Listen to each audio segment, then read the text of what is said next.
it's all in my head. I got it. I just gotta put pen to paper. We got this. We can really win this game. 'Cause we're gonna be legends.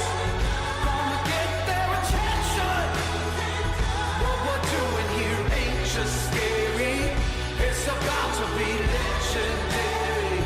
Yeah, we're gonna be legends. Gonna teach them all. Got this feeling in our souls we carry. What if I told you this was the last Monday morning of your life?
First year, you helped me kick off a Piece a Day project. Second year, you helped me again kick off Piece a Week. Yep. And I learned a lot both times, and natural progression is to go one a month, but to go as deep as you can fucking go with a piece. And what I want to do is collaborate every single month with a different person. I want to sit down and say, okay, so kick it off with you, right? And say, this is going to be the Vaynerchuk piece. I want to sit down, say 20, 30 minutes, talk to you. Or with some people that have more time than me, sit down with for 2-3 hours. Absolutely. Or 2 days. Honestly, someone like you, I could extract 2 days. From totally. Could extract from video and then reduce that message, because what I found is powerful about the shit I do is I can reduce a story into a piece. Right? You're a storyteller, and you're right. The way I'm a storyteller my way, you are in your way.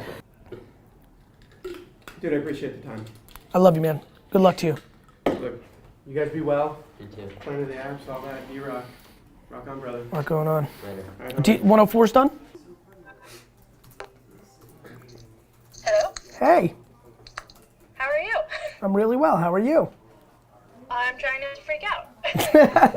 That's a good strategy.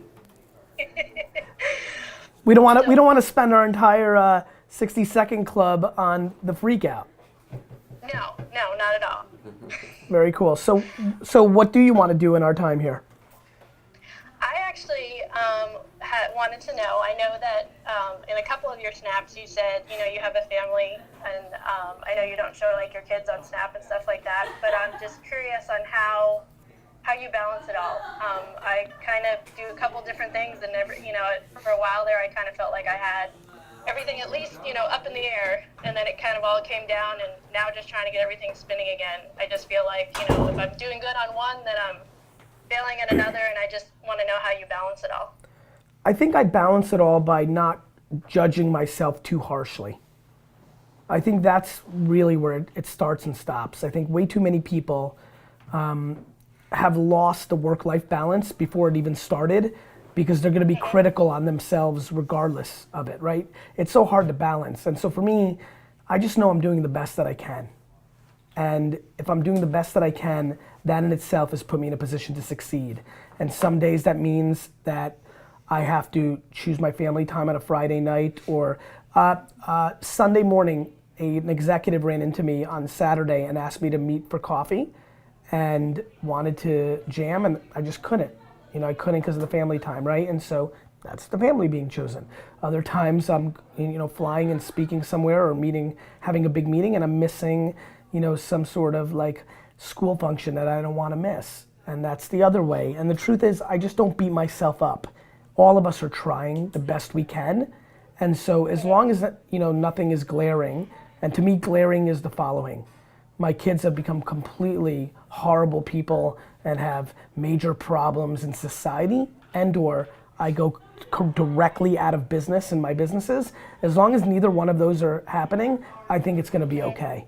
And so I think it's how you judge how you're balancing way more than the reality of it. And recognizing that you have a different point of view on it than your partner, than the kids, than your business associates. And I think you need to care about your point of view on it first and foremost, while being empathetic to everybody else's points of view. Awesome. That's a really good answer. I know that, it's hard to try and not judge what you're doing and stuff like that. That's the game, right? That's like everybody could be failing at work-life balance if they've decided they're failing at work-life balance. Okay. So as long as you're not, as long as your spouse or your partner isn't saying I want to break up or get a divorce, and as long as your kids aren't like eating pine tar, and as long as your banks aren't coming to foreclose your business, you're gonna be okay. And I think people are freaking out. Like, I didn't even see my dad until I was 15, and I love him and we have the best relationship. Like, there are people who've had their fathers walk out on their family and they didn't see him for 15 years, and now they have great relationships because they've reconciled. Like, people are way too judgmental and overanalyzing work-life balance in today's modern PR society. And so if you feel good about it, then you'll win. And I think not judging yourself too harshly, because it is hard to balance everything, because that's life. And I don't aim for perfect. I'm not interested in perfect. It's not real. Perfect is fake. And so I just live. That's awesome. Thank you. You're welcome. It feels better, right? Like it feels better to look at it that way. Yeah, it's I said it's hard, and I said with little kids and stuff, it's like mommy's not here, daddy's not here, and that's kind of all they see. As much as they're involved, it's just kind of hard some days. And they're tougher than you think. How old are they? 3 and 8. 3 and 8. Tell me anything you remember of being 3. Go. Not much. Interesting. Just being in a hospital. That's right. about it. And you know what? When you really as long as you're counterbalancing it with love, and one of the biggest things, all these parents judging people. Meanwhile, they're around because they work 9 to 5, but if they're not deploying love and are in it from 5 to 9 every night and on the weekend, what are they really accomplishing? Just because you're there doesn't mean you're there. Right. So do you, when you do have your family, like you said, when you have your family time, you just kind of say, that's family time, and that's kind of non-negotiable. Yeah, and that might be different times, but. Yes, and sometimes it, most of the time it works out, but sometimes it doesn't, right? Like, sometimes I can get distracted, and I'm just not willing to beat myself up if I decided to go down a rabbit hole for an hour on a Sunday when I should have been all in on the family. That's just gonna happen. Like, Right. This is about not beating yourself up and knowing where your intent and your efforts are, and also knowing life's a long game. So in 2-3 years, when I'm taking my kids on business trips and traveling with them and showing them the world, like, that's where the benefits have come from some of the sacrifices. And I don't know, I think everybody, if they had the option of, would you rather have had your parents around every minute from 1 to 5, but not be able to do all these amazing experiences with them from 11 to 18? Versus the alternative? I just have a funny feeling all of us would raise our hand and say, I'll take that 11 to 18 shit. And I plan on dominating that, and some of the sacrifices I have to create between 1 to 8 is something I'm willing to do, and that's my strategy, and I don't give a fuck if some parenting blogger says that I'm not spending enough time with them. Fuck you. Thank you. Let me come Thank let me come and judge you from afar. Do you know what I mean? Yeah. So. Yeah, there's too many people out there doing that. I love your attitude, and I love your message, and I started following you a couple of months ago, and I wait for your content every day. I really like it. In fact, there's some days that I'm like, I know that sometimes if, someone's like, I don't have time or this and that, you're like, I'm going to go audit their social media. And I'm like, well, maybe I can piss him off and go audit my social media and tell me I love how it. good or bad I'm doing at this point. But I really appreciate you taking the time. In fact, I was running from my daughter's dance lesson with her yesterday as I'm commenting on your post and hashtagging, and I got home and my family I was like, I get to talk to Gary Vee, and my husband's like, I don't know what that means, but okay. He's like, So. what's that? Listen, honestly, and thank you. Right now, I'm feeling really good in my stomach because I knew why I wanted to do this. 60s. I figured out my health by tricking myself into a system where I was accountable to somebody else. I knew that I wanted to do something more for my community. Even though that I feel like I'm at the top of the game, I wanted to be better than my best self. And I needed to trick myself into a game that made me bring more. And at this moment right now, I'm super happy. I've never been happier about this 60, the 60 Second Club is fun because it's fun to see how many comments and you get in this, it's crazy and that's all fun. But this chat made it better. Well, thank you very much. I appreciate you taking time. Take care, bye-bye. Bye. That was fun.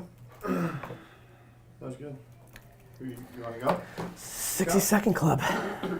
Gotta trick yourself. We just need to be smart about it. We're going heavy up front on that. I'm not sure that's right. Thoughts?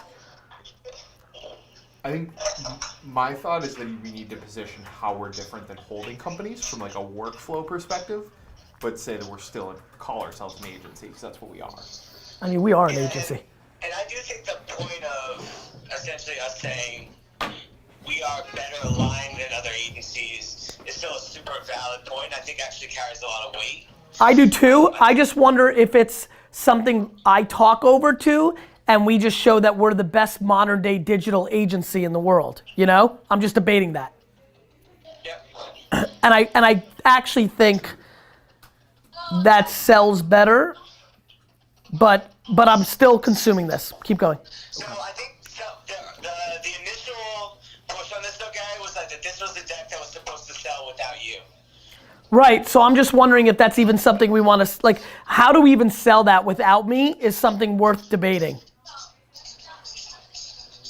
I don't think that's a hard story to Yeah. tell. Okay, I don't think it's a hard story to tell. Yeah, I guess. Okay, let's keep going. I Like, think you bring a certain level of like bravado to it because you're like, it's what I'm doing. Cool. So then we go into ahead. defining what a full stack agency is. So it's consumer attention marries like the fact that we constantly change and we're not married to any specific channels. So this is where we feel like we need to kind of like stat dump and back up the fact that we say what we're saying. We have recent statistics and facts. So consumer attention is fragmenting across channels. Have some facts here that back that up. okay, With new channels arriving ever faster, this is where we show like adoption on those channels is happening at scale so quickly. Standalone. yeah, it's gonna end up being. I'm sorry, I didn't know you were done. No worries. Thank you so much.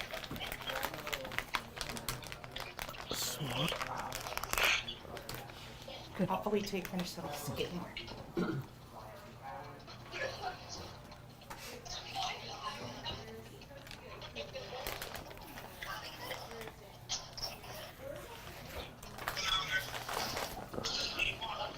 It's a lot less today. I think the place where we will get even more reaction is if this said it's time to stop making commercials and deploying digital 1.0 behavior. Like where I get a lot of traction is I'm not even gonna bother you about commercials. Let's talk about the fact that everything you're doing is banner and search and you're not even adapting to the modern web. It's time to stop making TV commercials and deploying 1999 through 2010 digital behavior. That will work. And obviously we could tweak that a little bit, but that's the energy. It will work. And Wait, just to be clear, because when we're not we're getting rid of the 1999 to 2010, right? correct. This slide says it's time to stop making TV commercials, right? Yeah, no, I think it's so. Yeah, I think we're. I think it's just the word deploying. I think it would be like we're getting discarding. I think would be the word. Got it. Something like Yeah. Okay. that. Yeah. I'm just looking at the case studies. One thing that I want to talk about is I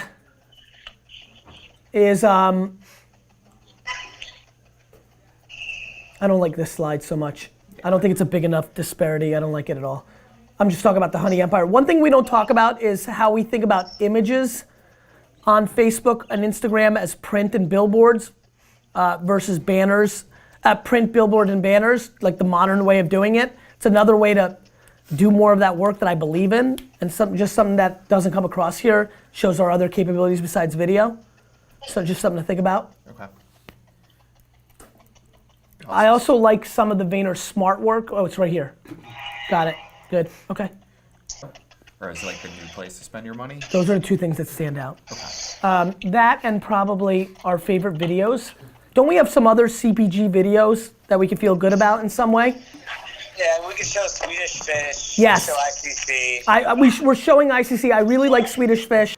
And another video another slide that I think would work. We have made the modern TV commercial, aka Facebook videos for all of these brands, and then have little screenshots of Mountain Dew and the logo of Mountain Dew and a screenshot from the video. Just an overwhelming showing. We're doing this a lot. Like anybody we've made a Facebook video for, I think we should show. In the same way that we used to use logos as these are our clients. That's interesting. You see where I'm going? That will really drill it home. Like a collage. Yeah. I'm also realizing we don't have any chase work in here, which is Right, and we have great videos for Chase, like all of it. Yeah. Like, let's get every video, every single logo that we've done a Facebook video for, I want. And if it takes 2 slides, because we show 18 screenshots and 18 logos, the next one's 18 and 18, mazel tov. I want them to understand everybody's doing it and we're the kings of it.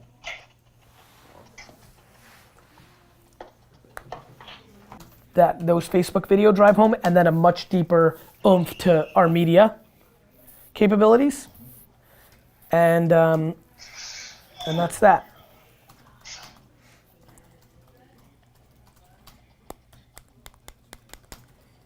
Great. Okay. Okay. Show me the next version when you get a chance. Cool. All right. I Cool. feel like we can make these pretty quickly too, which is good. Yeah. Okay, thanks guys. Thanks. All right. Thanks. Take care. Bye. Why did PewDiePie close down his YouTube? It's gonna happen. We're gonna win. This is gonna happen. It's gonna work. Unlike the old days of 20K when it was all creative and it was all organic, 5,000 in ads a month, I know what to do with. On Facebook, I know what to do with influencers. We've got all these accounts of fucking, this is real. Like, I'm not fucking gaining 10,000 fucking followers on Instagram a day. You have a lot of overhead around you. You have a lot of dedicated people around you. It's not cheap to run your brand. Me? Yes. No, I know, but I think the team that we have could run 4 for that price of like 15 to 20K. Like, I think we can run 4. You're also producing way more content. Way more. Local papers, local bloggers, influencers, like it's all in my head. I got it. I just gotta put pen